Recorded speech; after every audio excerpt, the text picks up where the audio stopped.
when there's a discussion about AI and machine learning, there's a whole lot of emotions that present itself. And emotional intelligence is something that can drive your AI success moving forward.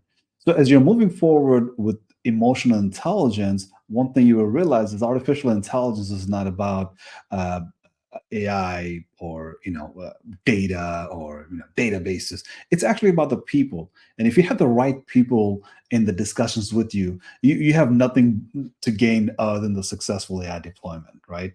A lot of the reasons that for last 25 years, Silicon Valley has suffered a lot of the setbacks from AI machine learning is because of the type of individual that was actually in the conversation.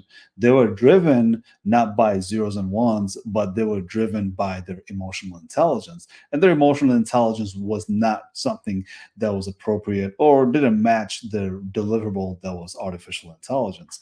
So if you were to get into a team and you're able to collaborate with them about your AI machine learning, let's just call it agile methodologies, whatever methodologies you are using to collaborate, which is very important. That's the reason you really have to think about emotional intelligence before you think about artificial intelligence. And data quality, availability, you'll see that all day long in all your conversations around AI machine learning on your Facebook post or your Andrew Ng course on deeplearning.ai. There's just lots of this data quality conversation availability. Emotional intelligence will not be front center of these conversations.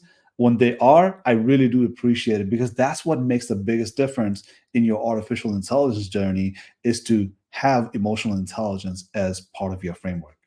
So, as you collaborate, you have all these discussions with your team. They'll talk about ethical consideration, bias mitigation, and of course, these are tough challenges. They will talk about responsible AI, AI governance, computational resources needed for the hardware. If you get me in a conversation, from my bias perspective, I always talk about hardware. I always talk about the fact that these hardware, unless you can do atomic level changes to how the datas are processed, we really don't have any future with AI. So let's just hold off on anything, really, right? So I'm an obstacle myself. So don't get me wrong, like emotional intelligence is so important that I really have to sit back and say, let's not talk about that today because that's not what's important. So, I talk about deployment, I talk about mitigation problems when you're deploying your AI machine learning solutions and your monitoring and triggering.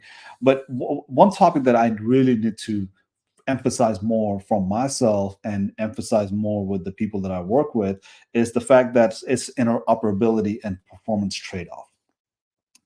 That's where emotional intelligence, I think, not that I think, actually, I'm very sure about that emotional intelligence will drive your conversation to a positive point where everybody has a net positive gain from these sort of sacrifices of positive trade-off, performance trade-offs. Because it really sets back a lot of this conversation. So interoperability and performance trade-off is a part of your due diligence that you have to do during your requirement. And then if you're ready to develop, you everybody should be 100% on board with what's being traded off and do they understand the interoperability pieces of it. So what do I mean by trade-offs? So trade-offs, you can look at it from multiple perspectives, but do you want performance or do you want something that you like, right? Or do you want something that everybody will use because there's a accuracy and there's a speed, right? Which one works good for you? There's a trade-off that you need to really calculate and say speed matters, right? When the speed matters, accuracy doesn't, and you're seeing that today, right? Think about it.